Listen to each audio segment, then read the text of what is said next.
ने जो पिछले वर्ष फुलेरे का दर्शन करी है हरतालिका तीज पर, उनसे पूछो कि फुलेरे के दर्शन का फल क्या है, क्या देता है फुलेरे का दर्शन। आपके नजदीक में 5 घर, 6 घर, 7 घर में जहां फुलेरा बंधे, जिस मंदिर में फुलेरा बंधे वहां दर्शन करने के लिए जाओ। नहीं करते व्रत, कोई बात नहीं, पर फुलेरे का दर्शन करने जरूर जाओ। हो ना हो, 5 वृक्ष की पत्ती तोड़कर बन सके तो बेलपत्र शंकर जी को चढ़ा दो। बेलपत्र नहीं है, हरतालिका तीज के दिन तुम व्रत करो ना करो, 5 वृक्ष की पत्तियां लेकर अपने मन का भाव कहकर भगवान शंकर को अपने मन से बाबा से प्रार्थना कर कर 5 वृक्ष की पत्ती शिव को समर्पित कर दो, शिव को समर्पित। और फिर निवेदन करूंगा फुलेरा का आनंद करने वाली माताओं से, मान लो 30 साल 25 साल शादी को हो गए हो और अगर संतान का सुख नहीं हो, तो मेरा निवेदन है फुलेरे में जो सबसे नीचे के जो फूल लगते हैं, सबसे आखिरी के जो फूल लगते हैं, उसमें पीला कनेर या लाल कनेर का फूल उसमें अवश्य लगवा दीजिए। अगर जिसके घर में 25 साल में 30 साल में भी औलाद नहीं है और संतान का सुख नहीं है, तो फुलेरे के अंदर नीचे कनेर में या तो पीला कनेर या लाल कनेर, गुलाबी कनेर, जो कनेर आपको मिल जाए उस कनेर का पुष्प नीचे के भाग में उस फुलेरे के अंतर्गत लगा दीजिए। और जो बच्चे बहुत अच्छी मेहनत के साथ, बहुत अच्छी मेहनत के साथ आगे बढ़ना चाहते हैं, वो देवाधिदेव महादेव के सुंदर फुलेरे का जब दर्शन करने जाएं तो किसी भी फुलेरे के दर्शन करते समय 5 वृक्ष की पत्तियां अपने भाव से बाबा को समर्पित अवश्य करें, शिव तत्व को। हरतालिका तीज साधारण तीज नहीं है, स्वयं भगवान शंकर की जितनी जितनी पूर्व में आप अंदाजा लगाएंगे, मां सती, मां उमा, मां कात्यायनी, मां कुष्मांडा, मां स्कंदा, जितनी माता के जितने स्वरूप, मां बगलामुखी, मां ध्रुमावती, मां कमला, जितनी जितनी माता के स्वरूप हैं, जितने जितने स्वरूपों में भगवान देवाधिदेव महादेव उनके साथ में विराजमान है, ऐसा कोई स्वरूप नहीं माता का जिन माता ने भगवान शंकर के फुलेरे का दर्शन ना कराओ और हरतालिका तीज ना करिए, हरतालिका तीज का स्मरण ना करिए। और जब फुलेरे का दर्शन करने मेरी माताएं जाए, जब हरतालिका तीज का पूजन करें, जब मंदिर में या किसी के घर पर फुलेरे का दर्शन करने जाए, उस समय पर भगवान से प्रार्थना जरूर करें। फुलेरे का दर्शन करते करते, अपने मन की कामना करते करते, एक बार दोनों हाथ उठाकर जमकर जब फुलेरे का दर्शन करो, किसी के यहां पर भी फुलेरे का दर्शन करने जाओ, जमकर बोल कर आओ, श्री शिवाय नमस्तुभ्यम।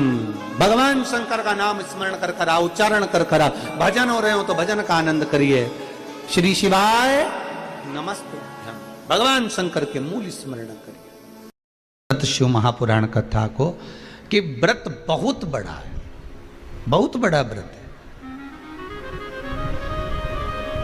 तो उसको छोटा करने का भी तो तरीका शास्त्रों में कहा गया है। गुरुजी, हरतालिका तीज का व्रत इतना भारी होता है, करवा चौथ का व्रत इतना भारी होता है, तीज का व्रत इतना भारी होता है कि हम कुछ भी नहीं खाते, यहां तक कि मुख में जल भी आता है ना तो उसको भी हम निगल नहीं सकते। श्री शिवाय नमस्तुभ्यम। हमारे अब इतना भारी व्रत देखने के लिए चैनल को सब्सक्राइब करें, धन्यवाद। और शास्त्र कहता है कि हरतालिका तीज का उद्यापन तो पहले होता ही नहीं, एकादशी का तो हो जाता है। हरतालिका तीज का अगर उसको उद्यापन करना है तो 13 वर्ष तक तो आपको व्रत करना ही पड़ेगा, उसके बाद ही इसका उद्यापन होता है।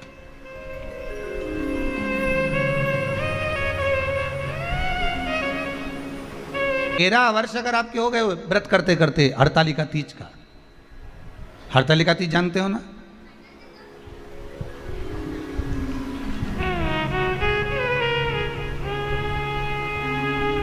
तेरह वर्ष अगर आपके हो गए भगवान की भक्ति को धारण करते करते, उसके बाद में आप बड़े प्रेम से, बड़े आनंद से आप व्रत का उद्यापन करो, कर रहे हो और आपका मन है कि मुझे उद्यापन करना ही है, तो 13 वर्ष तक जिस भाव से आप भगवान का व्रत कर रहे हो, साधना कर रहे हो, स्मरण कर रहे हो, उसी भाव से आप उसको करें।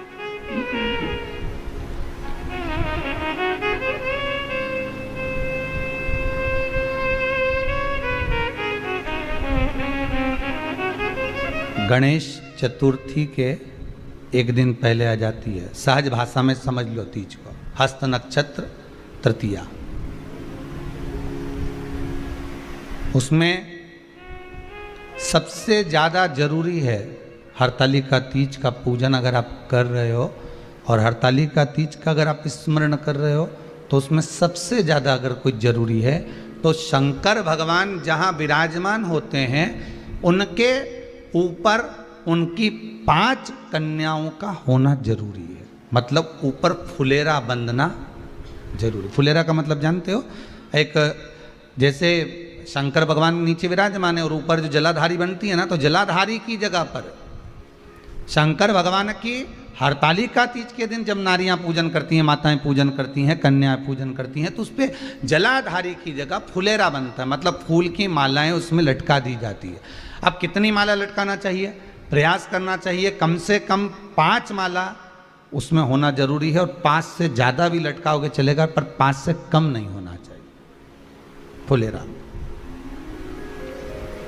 5 कौन कौन है ये? जया, विषहरा, सामरीवारी, दौतली, देव। शंकर भगवान की 5 बेटी है। इस तीज का जो उद्यापन होता है, उद्यापन में एक सबसे मुख्य चीज क्या होती है कि जो भी आप वस्तु दान दे रहे हैं, जो भी आप वस्तु समर्पित कर रहे हैं, हरतालिका तीज के उद्यापन में जो भी सामग्री आप दे रहे हैं वो 5 होना चाहिए।